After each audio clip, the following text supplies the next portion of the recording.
Number 7 is pretty obvious. Inform the board that Michael and Mark are in Chipley today at a FDOT lap certification workshop. Commissioner Sanders has scheduled a conflict with TDC, so Michael will attend the consortium meeting on Wednesday, as we just spoke about, and I'll also be down there for other reasons. Number 8, Lisa Bretz of Area Agency on Aging is in the process of scheduling citizen meetings in March. The purpose of these meetings is to gather information from the residents about what programs and services they believe are most needed in the community. There will be meetings in Carabel, East Point, and Apalachicola, and Michael will inform the board and the public of the dates and times of these meetings as they come up. Number 9, inform the board that the 22nd Annual Camp Gordon Johnson Day Reunion Parade is Saturday, March 11th at 10:45. Michael will submit the parade entry form to include the commissioners and 2 vehicles. So I guess if you have any questions, you can call Michael about that. Inform the board that Miss Sharon Stone, not the movie actress, but the employee of the planning department, was the only one who responded to the in-house advertisements for the planning and building department secretarial position. Ms. Stone has met the qualifications for the position and transferred from her permanent part-time position to the full-time secretarial position. Number 11, inform the board that the city of Apalachicola will be closing portions of 24th Avenue, which is in the city, and Bobby Cato Street, which is also City Street, for utility maintenance work during the week of February 13th and 17th. That's probably for the board and the public's benefit. And that's Michael Marone's report. I got something to ask you. Now, you said, Michael got to go down to the consortium meeting. He is scheduled to go down there, yes. Well, don't he supposed to be, ain't him and Mr. Schuler, y'all on that, hospital thing? Did y'all set up a meeting with that yet? At the last meeting, the board directed that myself and Mr. Morone meet with representatives of TMH. I have had an initial phone call with their attorney probably midweek or so last week.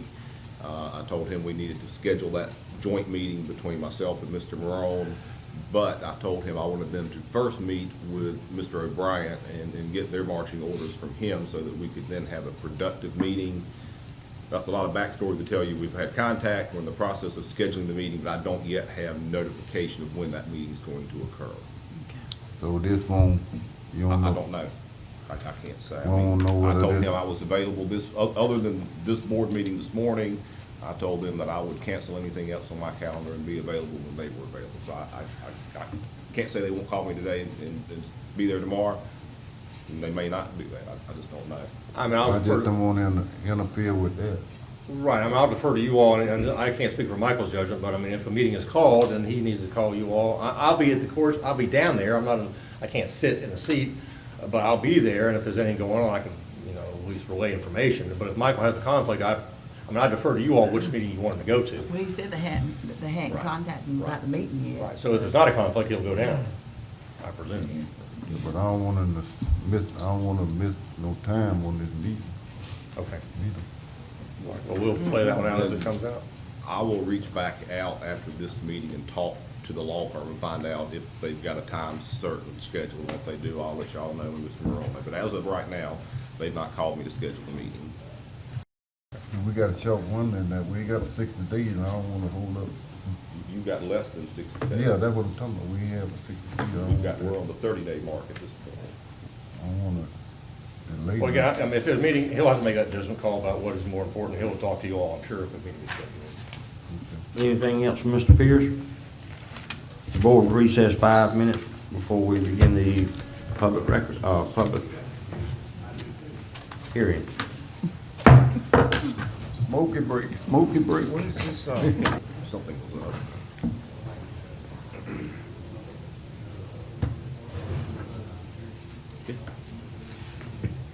Board of County Commissioners now back in session. First on the agenda for public hearing would be an ordinance establishing a temporary 9-month moratorium on medical cannabis dispensing facilities. Mr. Schuler? Yes, sir. Commissioners, at this time, unless the board members have any statements to make, I would say we go ahead and accept public comment on this proposed ordinance. Any public comment on this proposed ordinance? There being no public comment? Do the commissioners have any questions for me about this ordinance? Let me ask you something. I'm gonna go ahead and do it again. Yes, ma'am. What's the intent of this ordinance? So the staff will have time to develop some recommendations to propose for your consideration on certain zoning matters that impact the implementation of Amendment 2 in Charlotte's Web, which is the 2014 legislation that authorized the low THC cannabis. Right now, we have no such authorizations, and we just think that there should not be any applications approved until you have some regulations in place. What most places are doing, excuse me, are they're creating these setbacks between the cannabis facilities and certain civic organizations such as churches, playgrounds, recreation facilities, schools, daycares. So we'll be looking at what other communities have done and then applying that and refining it so that it fits Franklin County and not some other community's needs. And this is in comparison of every county in the state is basically doing this. There's a number, I would not say every, but there's a significant minority, something 35% or so have already put moratoriums in place.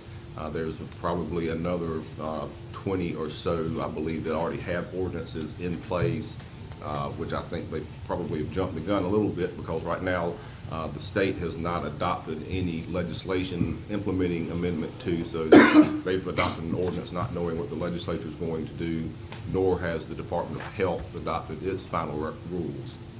The Department of Health has published their draft rules, so those communities that have already adopted their ordinances may find themselves having to go back and reconsider. So that is the intent of the staff's recommendation to the board to allow us a 9-month moratorium. And if we finish sooner, we'll come back to you sooner, whenever we're done and say, this is what we propose to you. And at that time, you'll either adopt those recommendations and the moratorium obviously would end, or you would decide to do what perhaps what some other communities have done, which is they've adopted no zoning regulations at all. And they're just letting the free market govern, which I think may end up coming back to bite them. But Thank that's you, a Mr. decision made by those leaders. Yes, ma'am. Thank you, Commissioner. Thank you, Mr. Schuler. But, Mr. Chairman, could I ask you a question? Mr. Schuler, now, Yes, sir. on this vote, you sure 9 months gonna be enough? Because, I'm sorry, you finished, Commissioner. I mean, if the state don't be done made, they know, if, it still might not be no ruling in 9 months, so you sure that gonna be enough? I think that they should be finished. If they keep to their deadlines, they're supposed to have all of their rules in place by 9 months after, I believe, the effective date of the amendment, which should put them somewhere around August or September, and you're adopting a moratorium, and so this will get you into November. So there should be sufficient time for us to allow them to finish what they're going to do in the legislature on the implementing legislation. Department of Health to finish their rulemaking. They've already issued their draft rules a couple of weeks ago, so they may finish well in advance of their 9-month window of opportunity, because they sure seem like they are moving forward very fast on their rules. Well, I wanna do something because, there's no laws out there right now for nothing, for nobody to do. I mean, you really don't know, but I don't wanna leave it wide open so people can come in here and just do what they want, and we don't have no say so. They already doing it now, the way it's set up. Yes, sir. So we What we have also no control. If we don't do nothing, they just gonna have a free hand. I don't want that to happen. Yes, sir. Right now, we don't have any zoning in place that would regulate this particular business category. But I would point out to the board that this ordinance only regulates and places a moratorium in the unincorporated areas of the county. Right. We are not placing any moratorium on either the city of Carabel or the city of Apalachicola. Yeah, they'll have to do their own, huh? You They say that- are on their own. I mean, we have traditionally always respected their authority to make their own zoning decisions, and technically, legally, I mean, we could pass a countywide ordinance that would control them as well, unless and until they adopt a contrary ordinance. Now, if they wanted to do something differently than the county, they certainly have the authority to do so. But generally speaking, it's always been the board's policy not to try and zone and regulate either of the two cities. Okay. Any other comments from the commissioner? Pleasure of the board on this moratorium ordinance. I make the motion, we give them the 9 months. Or more time, whatever time they need. Being to proposed, handle the county for it. being proposed is a 9-month moratorium. We have a motion on Second. by Commissioner Lockley, second by Commissioner Massey. Any further discussion by board members? Mr. Chairman, I'd like to ask a question if I could. I just want to make sure I understand now. If- Yes, sir. If something happens and they come through and finalize in August, we don't have to do the whole 9 months. We can change and, If we can finish sooner, we will finish Okay. sooner. I selected and recommended to you the 9-month date because that seemed to me that would at least get us 30 to 45 days outside the time that the Department of Health is supposed to be finished. But I will also give you this caveat that Treasury was supposed to have finished their final Restore Act regulations in 6 months, and we're 6 years down the road from that. that's fine. I just want to make sure I understood. Yes, sir. That that's what was said. Yes, sir, Commissioner. Any further discussion? Yeah, and if they need more time, they come back to us and ask us. That's what I understand. We do have a motion and a second on the floor. There being no further discussion, all those in favor? Aye. All opposed? That motion carries. Commissioner Parrish, we have about 7 minutes before the next public hearing. Did you want us to display this map that you would ask me to prepare for the board's consideration? Commissioner, the map that you're going to look at now is follows a conversation that the mayor of the city of Apalachicola had with Chairman Parrish back in December. He made reference during that conversation of potential annexation by the city of Apalachicola of some undefined portion of the unincorporated area of Apalachicola. I've done some public record requests at the direction of the chairman, and I have come up with 2 potential areas identified by the city for annexation. And I'll say potentially because to my knowledge, they've not taken any affirmative steps to do anything, but this is just for your information. The first area you see highlighted in green, it is an area that is defined in a revenue study that was generated by a community development associate of the city of Apalachicola a couple of years ago. And in that, embedded within that revenue study was a description of potential areas of unincorporated Apalachicola to the west of Apalachicola that could be the subject of annexation. Just for purposes of the public, the area in pink are the current city limits of the city of Apalachicola, and the area in green is the area identified in the revenue study. The second parcel of land, I have not drawn you another map, but there's about a 200-acre piece of property that the day the city purchased for water reuse purposes, probably 16, 17 years ago. That my understanding is the grant that they received recommended that they purchase the 200 acres and then annex that within the city of Apalachicola. And that 200 acres is approximately here. It's right in that area. But this is for your purposes of information and discussion if the board should so choose. There's no action item that I'm recommending, or no action that I'm recommending that the board take relative to this. It's just the chairman became aware of this in his conversation with the mayor, and he had directed me to do some background research on this, which frankly is still ongoing.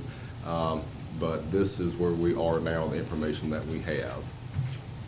And I asked the attorney to bring this before the board this morning and to allow the public to see exactly what is being proposed. And it actually runs to Tilton Road, which is just before the Y going to Gulf County on your right, all the way to the Intercoastal Waterway and all the way back to the city of Apalachicola.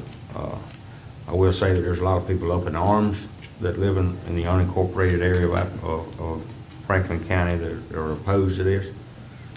Most people moved out into the unincorporated areas because there were 1 acre lots out there. People wanted room around them. They didn't want to be part of the city of Apalachicola, and from what I'm being told, still doesn't want to be part of the city of Apalachicola. They want to be able to remain where they're at and not have to abide with treaty ordinances and all the other things that is contained within the municipality. So they moved outside the municipality boundaries, and they were opposed to the municipality expending those boundaries. So I wanted everybody to be aware of that and put it on TV for the public to see and be aware, as I was made aware. And I think it's prudent that I'll make the people aware of what's being currently proposed through this revenue study. As the attorney has stated, we don't know if the city's going to continue moving forward with this or not. But it is out there, and I want to make sure the public was aware of it, so that they're aware of what is being proposed. All right, and again, bear in mind, this revenue study, again, was prepared a couple of years ago, but it was discussed at the City Commission of Apalachicola's December 6th meeting. No action was taken by the City Commission to move forward with annexation, but there was a presentation regarding annexation and a request that their attorney look at the issues concerning annexation. And then the mayor's meeting with the chairman followed that December 6th meeting, and he did mention that there was some area that the city was targeting for annexation. And these are the two areas I've described to you are the only two areas I've been able to determine through public record requests have been identified in some fashion by the city. But again, I want to stress they've not taken any official action to move forward. They are required by statute to send an official written notification to the chairman of the county commission before they should ever move forward with any type of annexation, whether it's all of that or some part of that area.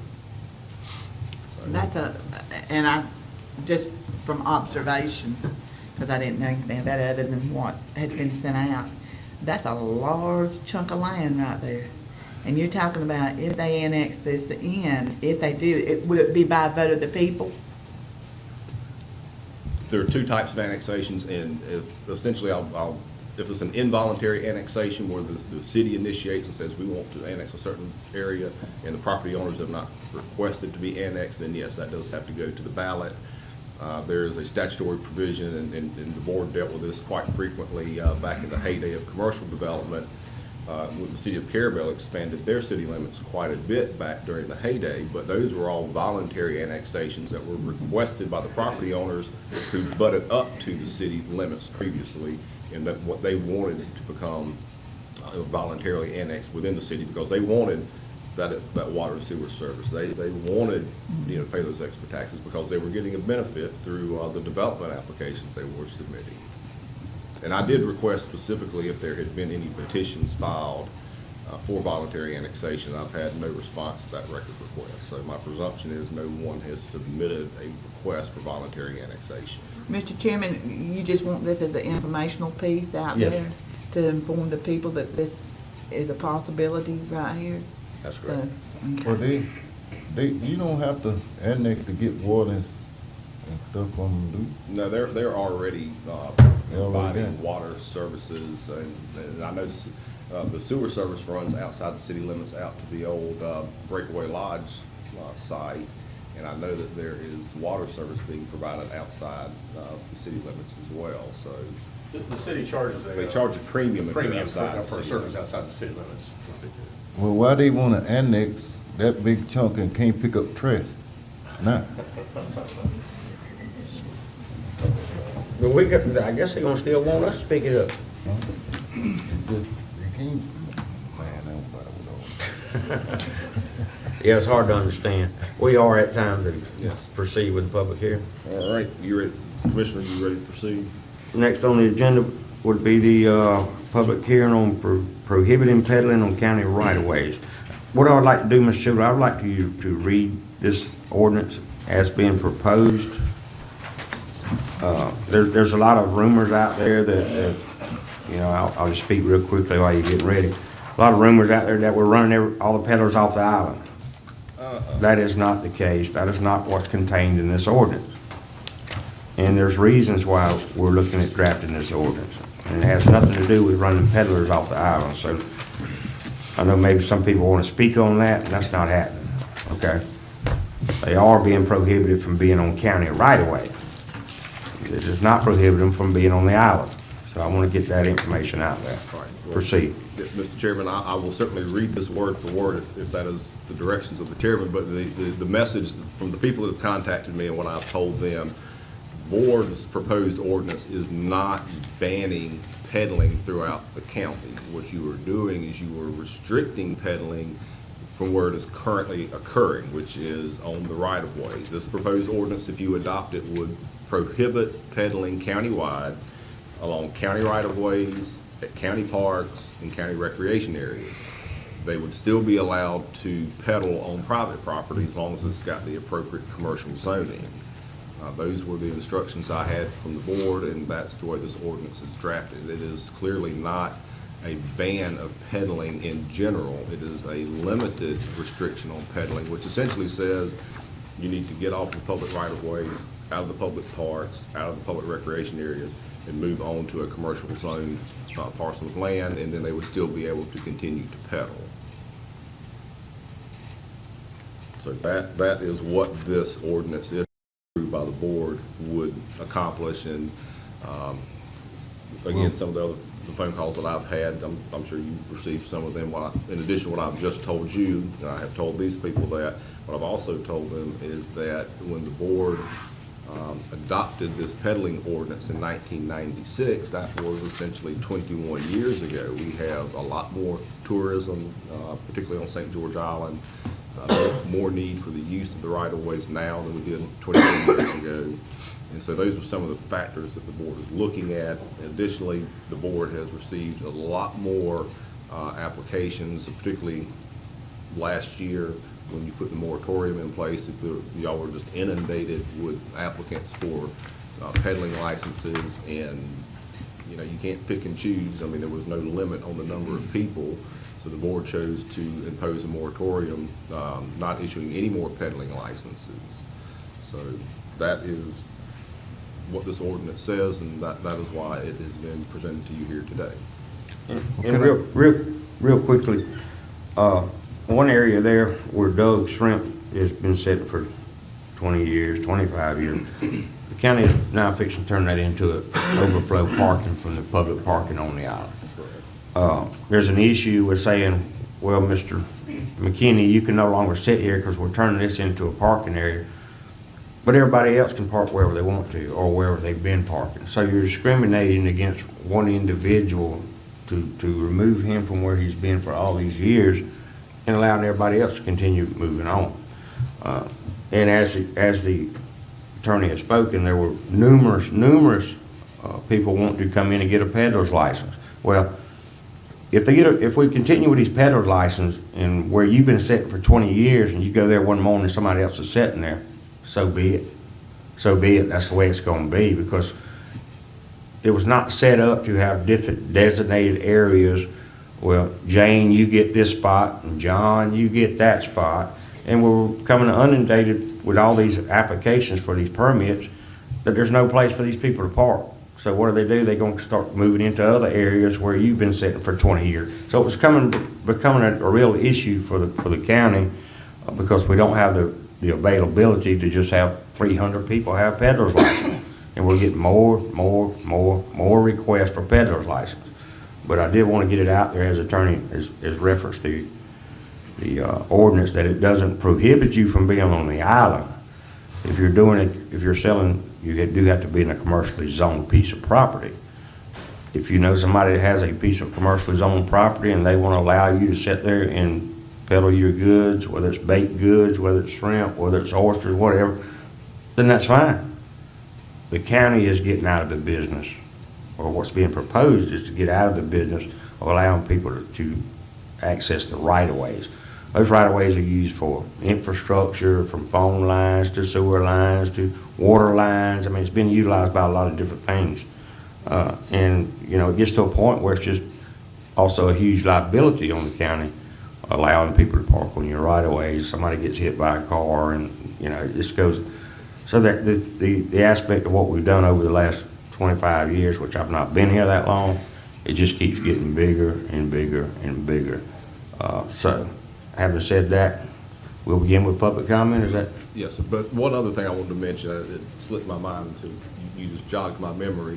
In addition to the growth on the peddlers applicants on St. George Island, if you remember, it was expanding in geographic scope because you had received a request for a peddling license down at Carabel Beach recently as well.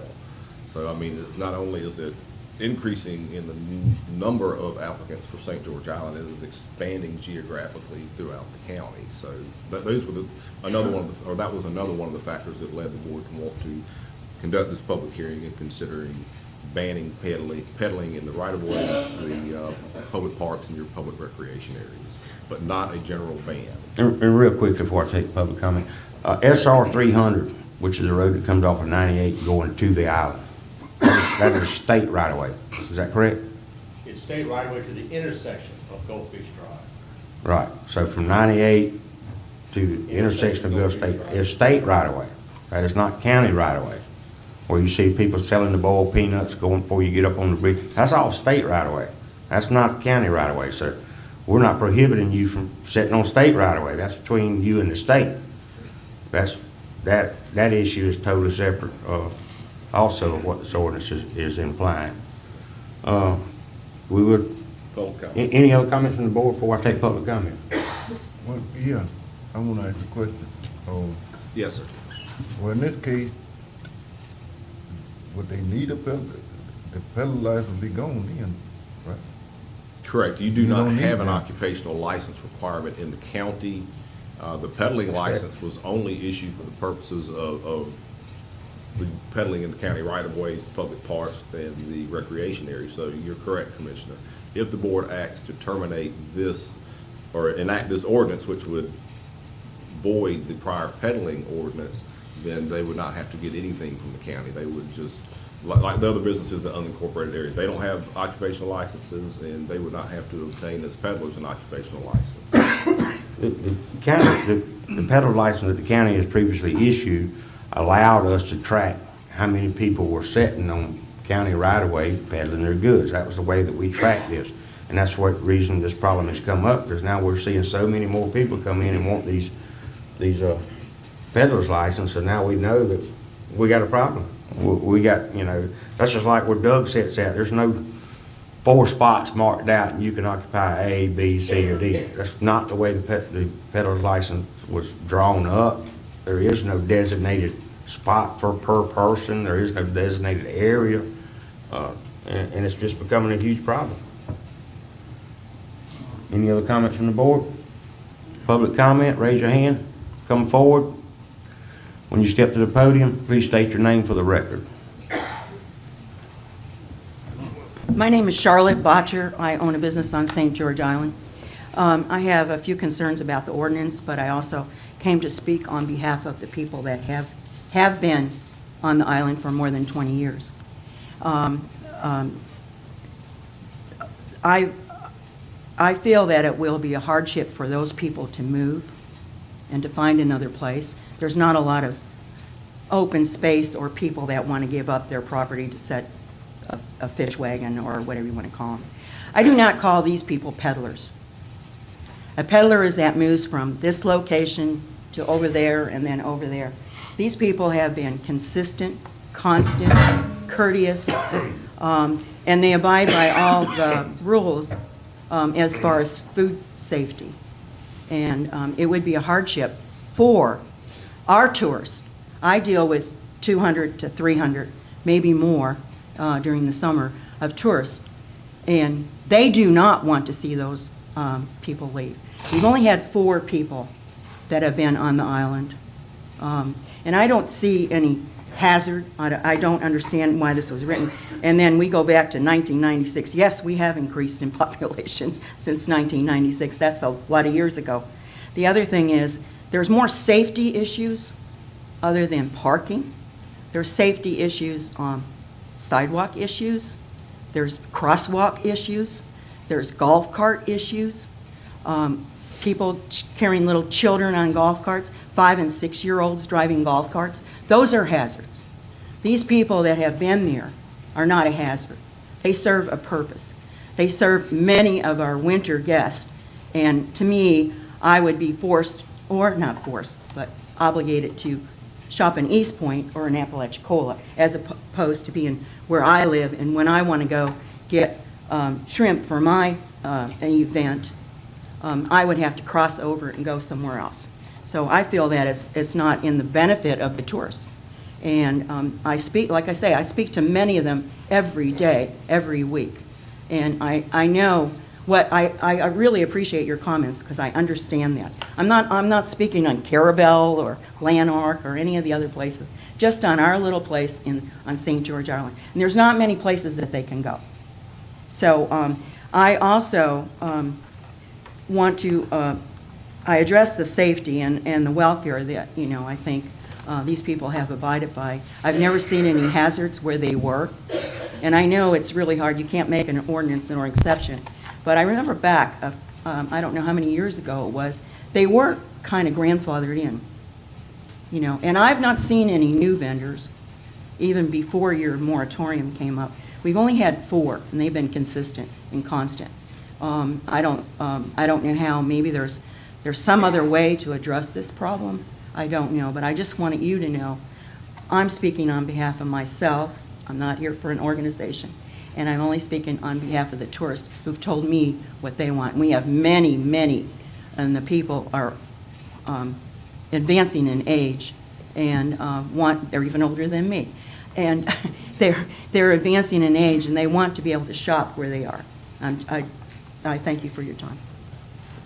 Commissioner, let me just address one issue on the grandfather. In 2009, as my memory, there was a discussion by the board at that time to ban peddling and grandfather 2 peddlers. And there was much discussion among the board about that, and the board chose not to ban peddling and chose not to give anyone grandfather status. And that would be my recommendation today, is for you not to grandfather anyone in, either ban it or do away with it, or leave it where it is, one or the other.